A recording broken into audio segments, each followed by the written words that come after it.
First of all, this film study finds what a scientific radio tagging project also has found. The little-known fact that bass, like people, divide into two different groups based on their like or dislike of company. One group is the school bass, the kind you see here.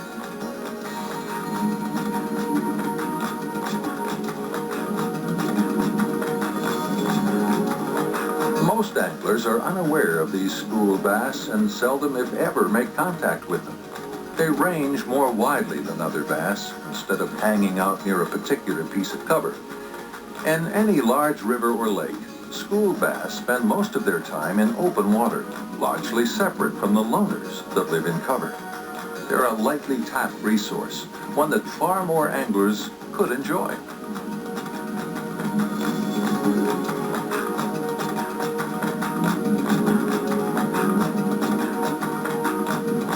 A school may contain dozens of bass. They're longer fish, sleeker and more cylindrical than the sedentary bass that hang near cover. They never wait for their prey to come swimming or crawling to them. Instead, they go out and chase it. School bass are pursuit feeders. They can herd a school of shad or emerald shiners like cattle.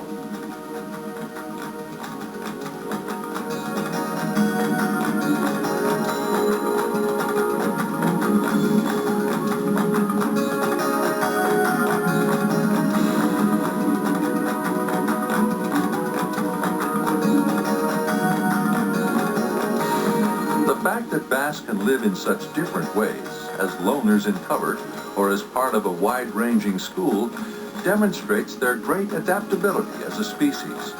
The angler who wants to catch bass at different times and in different places must be adaptable too.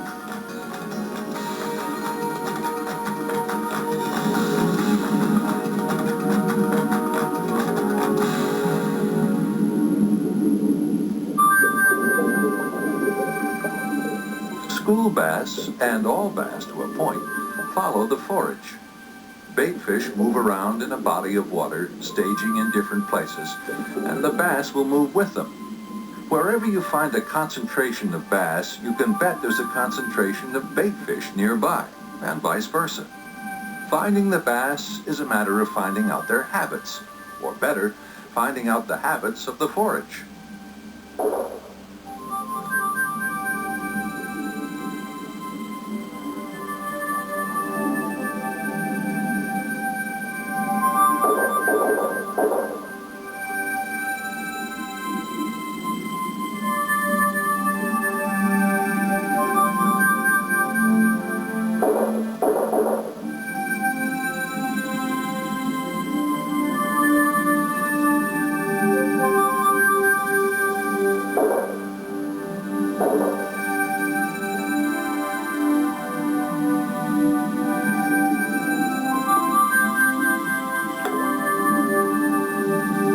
Pick a lure to match the shape of the forage. Slender like a shiner, oval like a shad, and the gap is bridged between man and bass.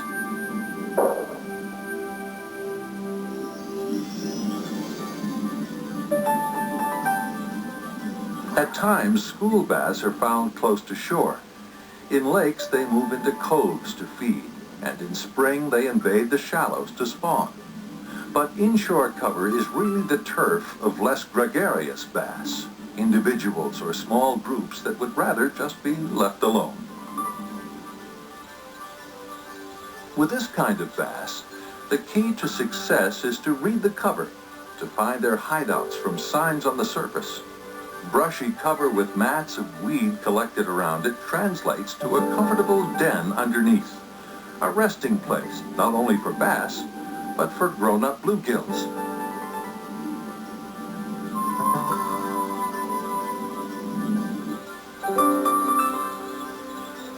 A fallen limb affords another good hideout.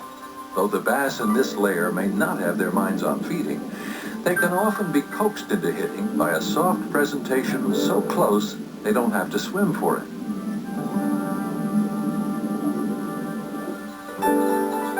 Overhanging branches give shade, a requirement for any good rest area.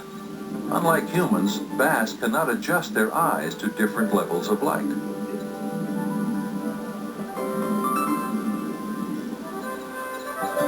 A sunken log or a jumble of several may appear to hold only bluegills and other forage, but bass are lurking there too, better concealed.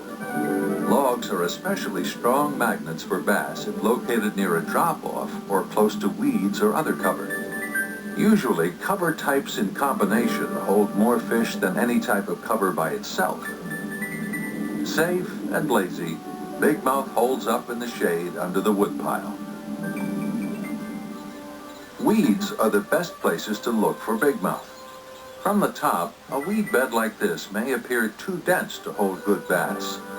But what seemed a solid mass of weeds may actually be streamers or columns visible here in the background. Bass take advantage of these streamers to break the current, to shade themselves from the sun's direct rays, and to hide from any forage that might drift along. Weed coverage of 30 to 40% of a body of water is ideal in most cases for bass. They station themselves in beds of chara, water milfoil, or hydrilla, like hawks perched on sunken branches. For bigmouth, one of the best weeds of all is maiden cane. Beds of maiden cane usually are dense enough to provide shade and seclusion, but still open enough for bass to navigate easily. They rest and hide in maiden cane. They spawn along the edges of it or in the openings, and they also find minnows and young sunfish in it to feed on.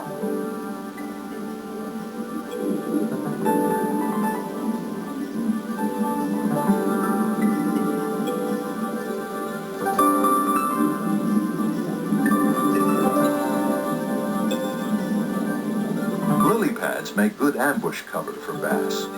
The pockets in a bed of pads are classic spots to present a spinnerbait.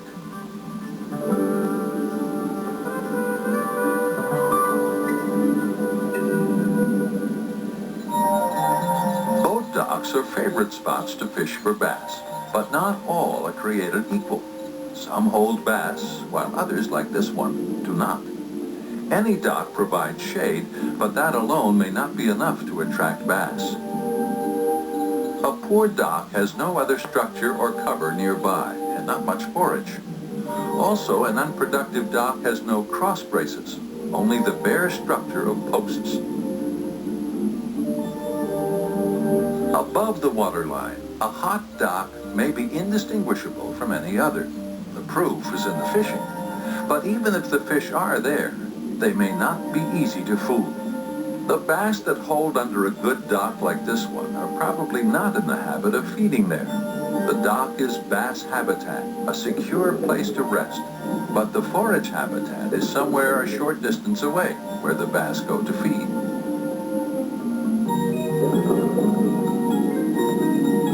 Glenn's camera shows the depth of shade cast by a dock. With the camera set for the bass out in sunlight, the area under the dock looks black.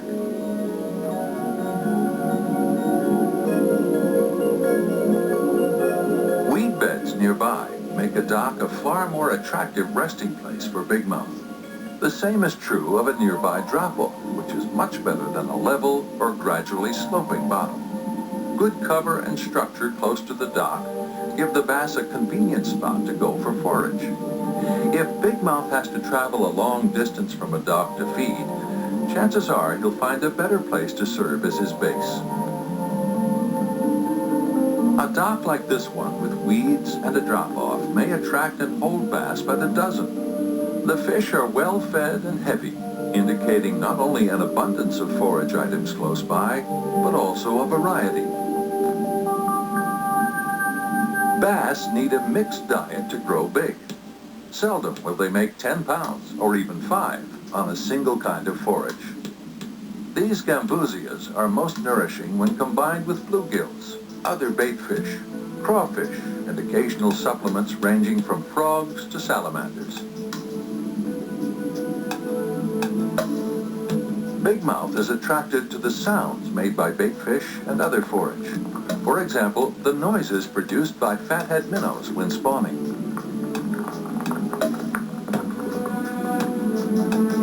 In many waters, both lakes and rivers, crawfish are abundant and make up a significant part of the bass's diet.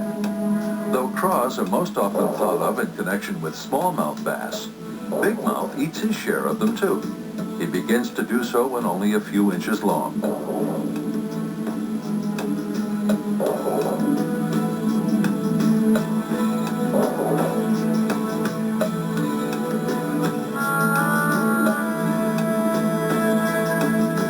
A crawfish skulking along the bottom produces noise, a kind of traveling music that can be picked up by a bass on the prowl for food. A crawfish doing its own feeding may reveal its presence as it gnashes away at a helpless minnow. These same sounds that a bass can follow to their source can also be detected by an underwater microphone.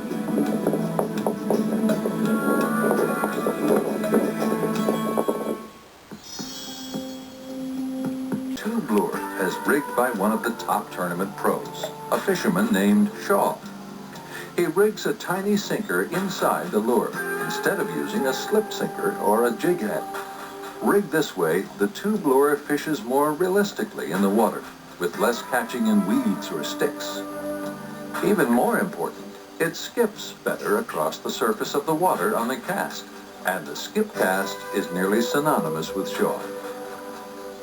The hook is his own design, made to hold firmly in place in the lure. The rig works well in many situations and is perfect for the finesse sight fishing technique that Shaw has developed and likes to use here on the river and in other waters sufficiently clear.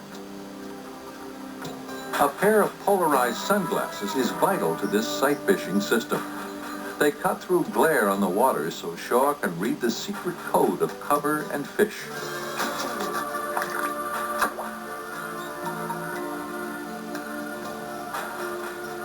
I love bass fishing. Of course, I love all kinds of fishing, but bass seem to be really unique. Most other species you can catch, just about any time.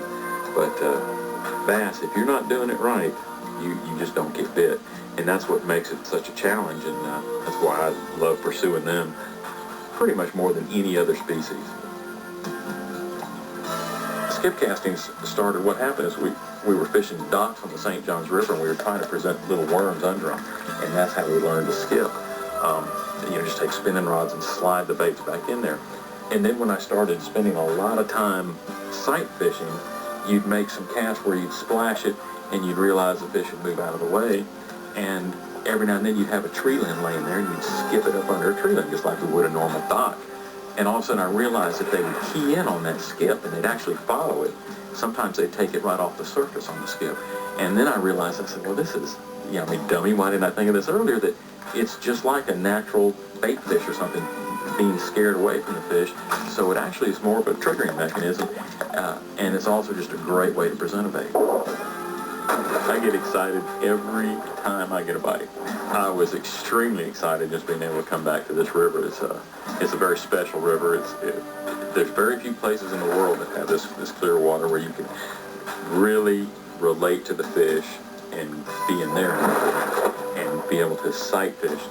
But with sight fishing, you're seeing the fish before you ever make the cast. And you visually see them, you make the cast to them, and you have this little window of opportunity there to present the bait before he knows you're there.